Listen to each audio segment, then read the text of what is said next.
O assunto hoje é cultura empresarial e eu trago um baita consultor para falar com você.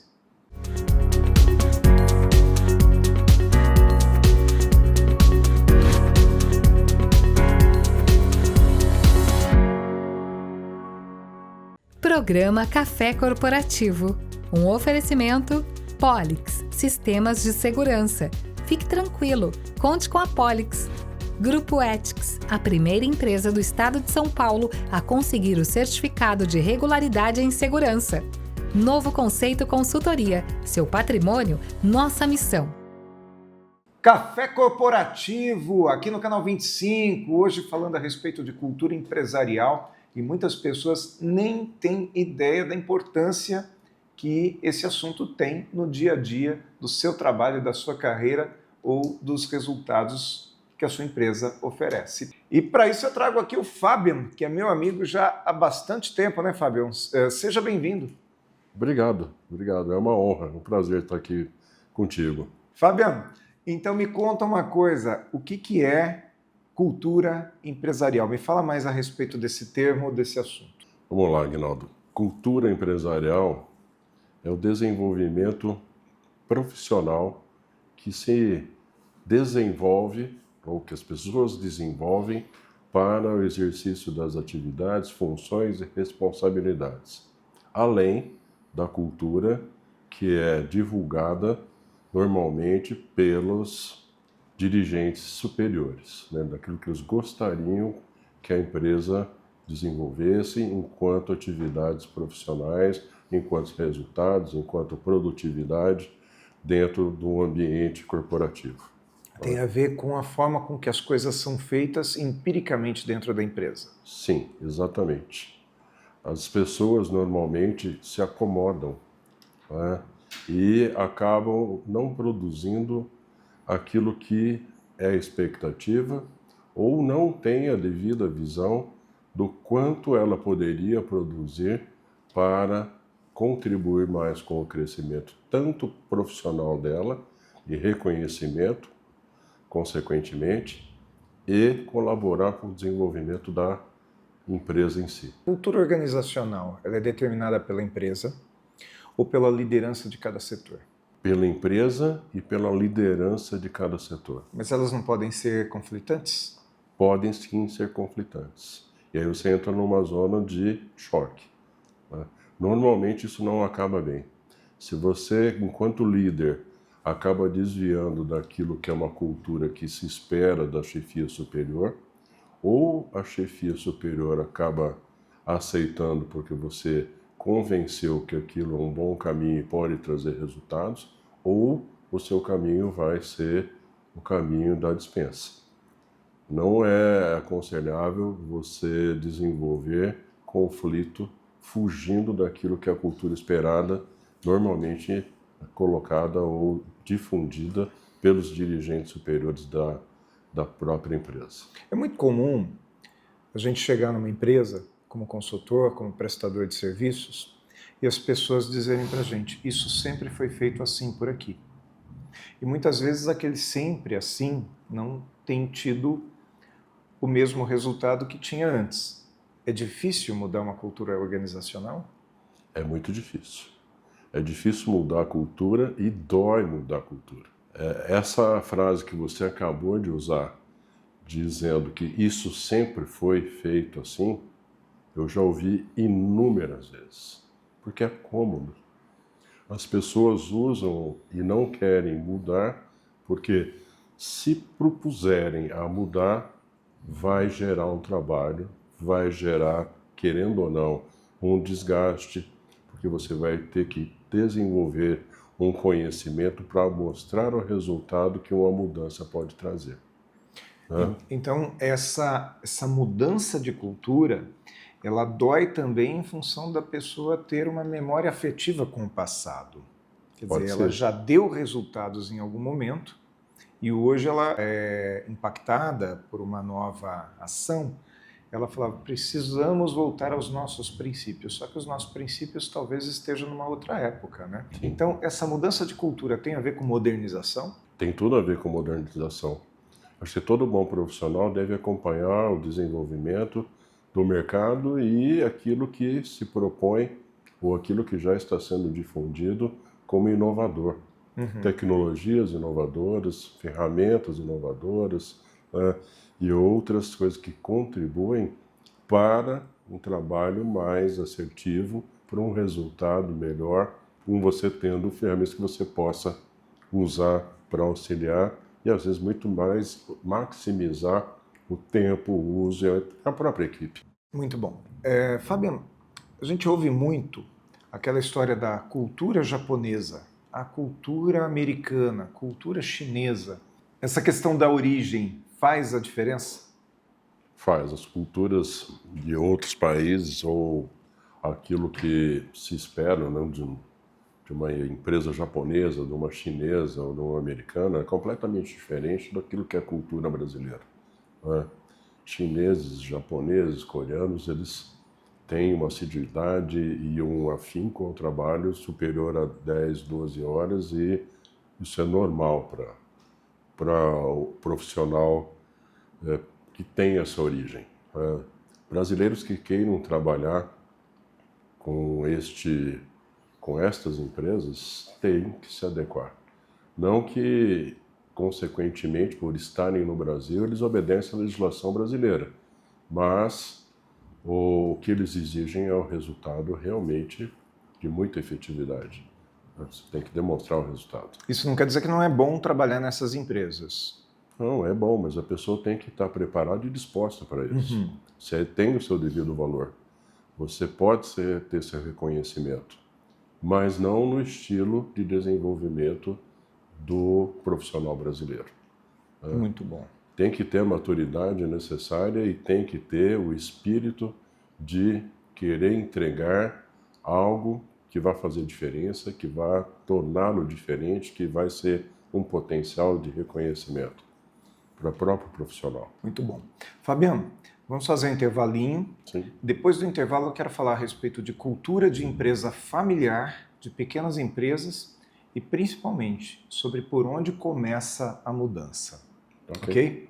Enquanto isso a gente vai ver aqui a dica de segurança de hoje do Valdemar Pellegrino.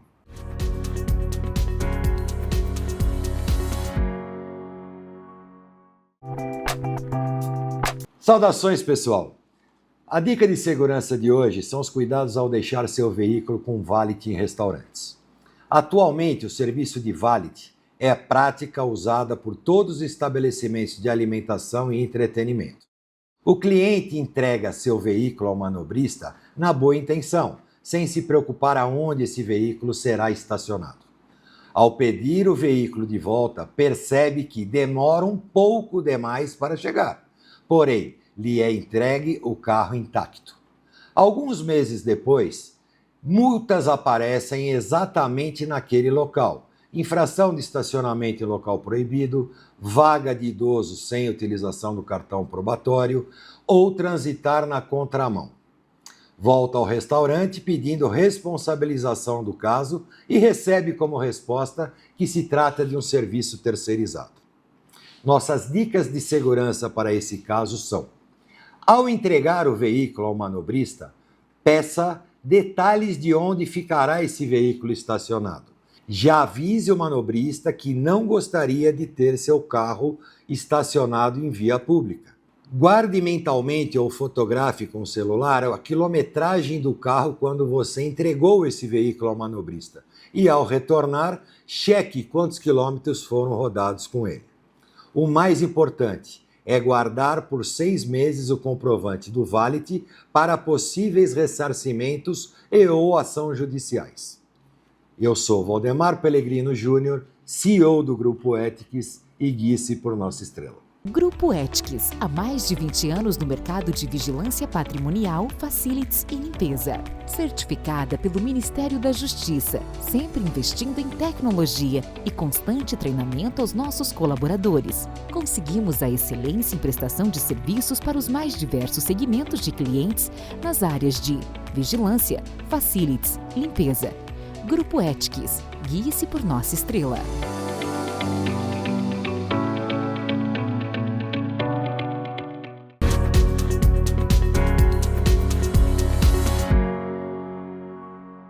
Segundo bloco aqui do Café Corporativo, hoje com o Fabian Petraiti, ele que vem falar a respeito de cultura organizacional ou cultura empresarial. Fabian, a pergunta é, quando a gente fala a respeito de mudança de cultura, nós estamos também falando sobre mudança de uma cultura familiar, né? Porque se a empresa é familiar, muitas vezes ela já funciona assim há muito tempo. Faz sentido? Faz muito sentido. A empresa familiar, ela se desenvolveu, tem ótimas empresas brasileiras que têm esse caráter familiar e chegar ao ponto do reconhecimento onde o Big Boss, o proprietário, o presidente da empresa tem a visão de que precisa profissionalizar, faz todo sentido, para que ele possa perpetuar, de se desenvolver, né, e crescer mais ainda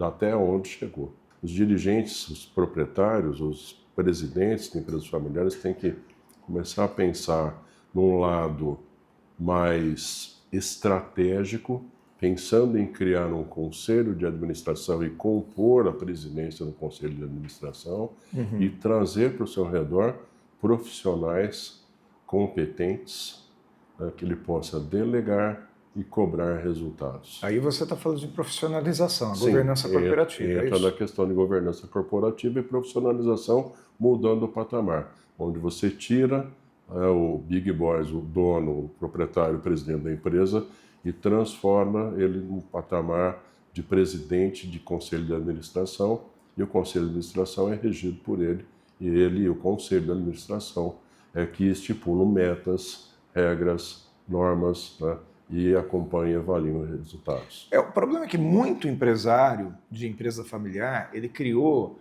ou às vezes o patriarca criou a empresa, ela cresceu, hoje está numa segunda geração, já passando para a terceira, e a bandeira dessa empresa sempre foi gerar oportunidades para dentro da própria família. Correto. Quer dizer, todo mundo espera que, olha, eu estou tendo um filho, um dia essa empresa ela será do meu filho, eu vou deixar isso aqui para o meu filho, para minha filha. Como lidar com esse conflito? Porque chega um determinado momento que passa a ser até um conflito familiar, não é verdade? Sim, existe muito. E é desafiador.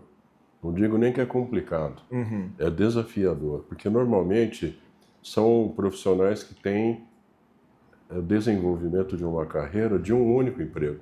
Não têm uma visão, nem muito menos experiências de outras formações, de outras empresas. Porque, de certa forma, eles ficam acomodados ali também, a empresa da minha família. E aí tem uma limitação de visão. E aí vem aquele jargão do bloco anterior, né? Sempre foi feito assim. E aí cria-se resistência para a mudança. A pessoa precisa estar predisposta a fazer a mudança, a aceitar a mudança. Por outro lado, quem sai da zona de conforto amplia essa possibilidade de desenvolvimento. Amplia, cresce, produz resultado e vai ser ótimo para a empresa. E nós não estamos aqui falando que o sujeito tem que viver num ambiente que seja desconfortável para ele, mas sim que ele tem que buscar conforto fora daquilo que já é normal. Exato. E experimentar novas coisas. É a mesma coisa que você todo dia só almoçar arroz e feijão. E se acomodar com aquilo. Eu não quero mais nada. Né? Porque assim está dando certo, sempre foi feito assim. Mas será que você não pode incluir ali uma proteína, né? um bife? Uma cultura, por exemplo, uma comida japonesa, não posso comer um sushi? Uma massa. Né? Começa a diversificar e começa a ver que se você agregar valor, conhecer novas formas de se desenvolver, conhecer novas práticas, conhecer novas tecnologias, como é que isso pode facilitar o seu dia a dia e trazer resultado. Então, eu sou eficiente, consequentemente, eu sou eficaz. Para por aí, normalmente, nas empresas. Então, você produz treinamentos ou paga treinamentos para que as pessoas entrem nesse nível de conhecimento para produzir efetividade e eficácia, mas esquece-se de medir resultado. O que é isso? O resultado é a efetividade. O quanto aquilo que foi promovido como eficiência e eficácia foi efetivo e continua sendo efetivo. E vai se perpetuar a efetividade para continuar crescendo. E quanto vai trazer de resultado imediato ou a longo prazo, correto? Sim. Porque se não trouxer resultado, não adianta ser bonito. Não. beleza não põe mesa, né? Como diz o ditado aí. E tem muitas vezes que a gente conversa com colaboradores, às vezes até em grandes empresas, assim como você, eu também presto serviços para grandes empresas, e as pessoas falam, poxa, mas eu trabalho tantas horas, esse trabalho que eu estou desenvolvendo aqui é um trabalho que já me consumiu X horas. Tá bom, mas quanto que ele produziu de resultados? Quanto que ele realmente foi efetivo naquilo que a empresa hoje tem necessidade ou onde ela quer chegar, não é? Correto. Então, é muito mais interessante ter aquela pessoa que trabalha menos hora e acerta o alvo, correto? É aquilo que também comentamos há pouco. Mais do mesmo te satisfaz? Sim, sim. Mais do mesmo? Mais arroz e feijão? Mais do mesmo? Tá bom assim? Né? Não é só isso. Né? Além do mais do mesmo, você tem que começar a pensar fora. Parar de pensar em coisas pequenas, principalmente dependendo do nível em que a empresa já atingiu. Parar de ficar controlando parafuso, porca, arruela, vassoura no almoxarifado e começar a pensar em diversidade. Vou diversificar minha linha de produto, vou diversificar o ramo da minha empresa, vou abrir uma filial. Começa a pensar estrategicamente e deixa o operacional com profissionais que você tenha buscado no mercado que possam estar respondendo e te gerando um resultado diferenciado. Fabiano, por onde começa a mudança da cultura? A mudança de cultura começa por um diagnóstico. E o diagnóstico envolve você vivenciar e conviver um pouco com cada profissional, numa conversa às vezes formal, às vezes informal, para você detectar como é que é essa cultura, como é que isso tem ocorrido. Mudar, depois de detectado, aplicar certos treinamentos de motivação, de desenvolvimento profissional, de vida, né? Para que as pessoas se situem, quais são os meus pontos fortes, quais são os meus pontos fracos, aonde eu posso chegar, como é que eu estou vivendo hoje, meu tempo está sendo bem utilizado, não está sendo bem utilizado, não é? E a partir daí, você começar a perceber e propor mudanças de fluxograma, né? Como é que muda-se a rotina, tornar isso como uma rotina e norma padronizada dentro da empresa, não é cada um faz do jeito que quer, né? Porque isso tem desperdício de recursos, de tempo e tudo mais, normatiza isso, né? Para depois você atingir o estágio de, conhecendo um pouco as pessoas, fazer um organograma funcional, atribuindo responsabilidades para cada caixinha e cada função, onde a diretoria e conselho possam cobrar e saber aonde está o problema e não mais de uma forma dispersa. Mas essa mudança ela começa por uma decisão da liderança? Sim, é necessário. E essa decisão da liderança ela vem porque a pessoa percebe que o mundo está mudando e ela precisa mudar também? Ou vem em função de algum tipo de deficiência que foi detectada, um risco no mercado, um cliente perdido? Como que geralmente começa essa mudança? Começa pelos vários fatores, Aguinaldo. Se o dirigente maior tiver a percepção de que o mercado está mudando, que a concorrência está batendo na porta, que o nível de venda dele não tem crescido ou ele tem decrescido, né? Que aquilo que se produz foi reduzido, ou por mais que você aumente produção, você não tem escoamento, você começa a pensar que tem algo errado. Será que está no meu setor de vendas? Será que eu tenho marketing efetivo ou não tenho marketing? Ou será que os profissionais que eu tenho envolvidos já não entregam mais aquilo que eu preciso que seja entregue? Será que eu estou oferecendo o ambiente de trabalho que essa nova geração busca? Ou será que eu estou fazendo, como você próprio diz, mais do mesmo, aquilo que eu fazia na década de 90? Exato. Ou seja, eu também preciso me atualizar como empresa, não é verdade? Preciso se atualizar constantemente. Do mesmo jeito que outras profissões também precisam de atualização constante. Um profissional da saúde precisa de atualização de conhecimento novos, de novas técnicas, de novas descobertas, novas vacinas, novos remédios e tudo mais. O empresário também. Sim, o empresário precisa de remédio. Qual o remédio para determinadas circunstâncias? O que eu vou enfrentar amanhã? O que eu vou enfrentar daqui a 1 ano ou daqui 2 anos? Tem uma previsão de curto, médio e longo prazo? eu estou seguro de onde eu quero chegar e eu tenho, vamos falar assim, saúde financeira enquanto empresa para suportar qualquer desvio que ocorra no mercado? Eu tenho condições, se tivermos uma nova pandemia, de enfrentar novamente uma pandemia? De novamente voltar para um trabalho híbrido ou à distância, não é verdade? Quanto tempo eu tenho de fôlego se eu tiver que parar 6 meses, por exemplo? Eu tenho saúde financeira para suportar 6 meses? Entendi. Eu tenho segurança para isso? Qual que é meu plano B? Eu tenho um plano B? Fabiano Petraiti, muito obrigado por ter vindo ao Café Corporativo. Eu acredito que nós temos aí pelo menos mais uns 20 minutos de entrevista, se nós pudéssemos, né? Teríamos. Nós temos muito assunto aqui ainda para conversar, mas o nosso programa de hoje vai acabando. Agradeço aí pela tua presença aqui no Café Corporativo e disponibilidade de conversar conosco. Eu que agradeço. Obrigado pela oportunidade e coloco-me à disposição. Precisando, é só chamar. Perfeito, Fabiano. Nós vamos agora para mais um comercial e vamos conhecer a Novo Conceito Consultoria. Presta atenção neste detalhe aí, holding patrimonial. Essa é a palavra.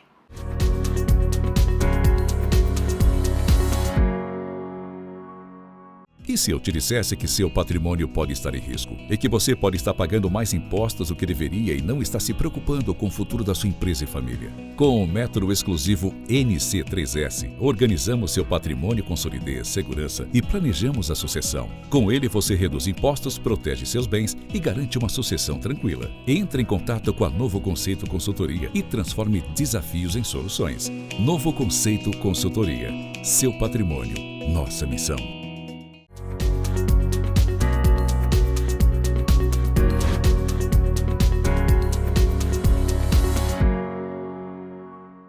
Mais cafeína aqui no nosso Café Corporativo de hoje. E eu quero finalizar o programa de hoje falando a respeito daquele meme que a gente sempre vê na internet, do case da BIC, fazer o básico bem feito.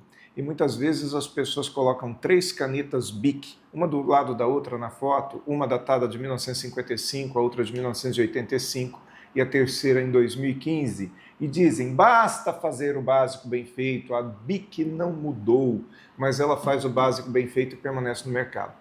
E eu quero chamar a sua atenção para te dizer que não basta fazer o básico bem feito. O básico é básico, todo mundo faz. E fazer por um tempo muito prolongado a mesma coisa cai no ostracismo no passado. A BIC, ela não permanece a mesma. Ela mudou o formato, ela mudou a tampa, ela mudou a tinta, ela mudou a esfera. Lembra que a BIC estourava no bolso? Lembra que a BIC ela secava? Lembra que as crianças engoliam a tampinha? Hoje tem um furo para não engolir.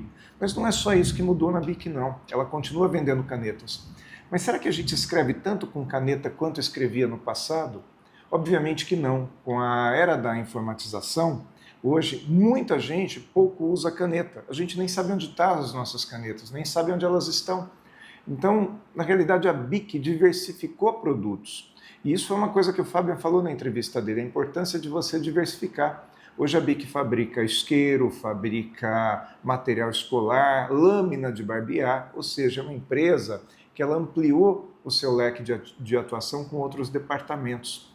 Significa que você, na sua empresa também, se você quer ter uma empresa longeva, você precisa olhar para o mercado e não para aquilo que você sempre fez. O Café Corporativo fica por aqui, mas também está no YouTube. Então, se você quiser procurar o nosso acervo, está lá em youtube.com.br/Café Corporativo. Tem mais de 350 programas e assuntos diferentes para que você possa fazer a sua pesquisa ou simplesmente maratonar nas nossas entrevistas. Enquanto isso, me siga no Instagram, @AguinaldoPalestrante, e volte na próxima semana com mais um Café Corporativo aqui no Canal 25. Programa Café Corporativo. Um oferecimento Polix, Sistemas de Segurança. Fique tranquilo, conte com a Polix. Grupo Ethics, a primeira empresa do estado de São Paulo a conseguir o certificado de regularidade em segurança. Novo Conceito Consultoria. Seu patrimônio, nossa missão.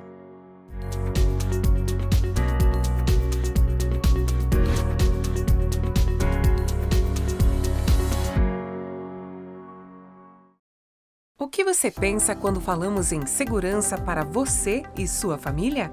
A Polix Sistemas de Segurança oferece toda a gama de equipamentos de segurança e alta tecnologia como reconhecimento facial de acesso, fechaduras por biometria, monitoramento 24 horas, acompanhamento à distância por celular e tudo o que há de mais moderno em segurança eletrônica patrimonial.